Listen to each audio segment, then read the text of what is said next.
అందరికీ నమస్కారం. రాహుకాలంలో ఏ పని చేయకూడదా? రాహుకాలంలో ఏ పని చేయకూడదు? ఇలాంటి అనుమానాలు చాలా ఉంటాయి. అంతేకాదు అమ్మో రాహుకాలం అని అంటూ ఉంటారు కూడా. ఇవన్నీ మీరు వినే ఉంటారు. నిజానికి తమిళనాడు, చెన్నై, కొంతమంది హైదరాబాద్ వాసులు మాత్రమే ఒకానొక సమయంలో ఈ రాహుకాలాన్ని పట్టించుకునేవాళ్ళు.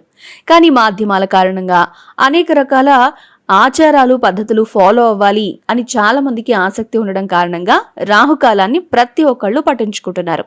అసలు రాహుకాలంలో ఎందుకు ఏ పని చేయరు, ఏమవుతుంది అని భయం? అంటే మన శాస్త్రాల్లో ఉన్నదాని ప్రకారం ఏ పనైనా చేయడానికి వెళ్తే ఆ పని ఆగిపోతుంది.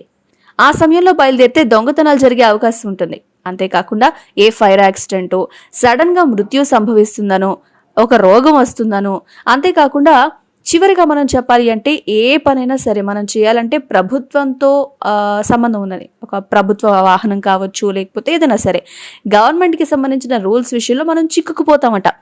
ఈ విషయాల కారణంగానే మనం రాహుకాలంలో ఏ పని చేయకూడదు అని శాస్త్రాల్లో చెప్పబడింది.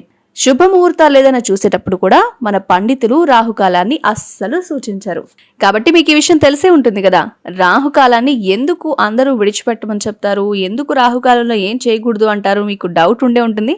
ఇప్పటికే ఆ డౌట్ క్లియర్ అయిపోయి ఉంటుంది.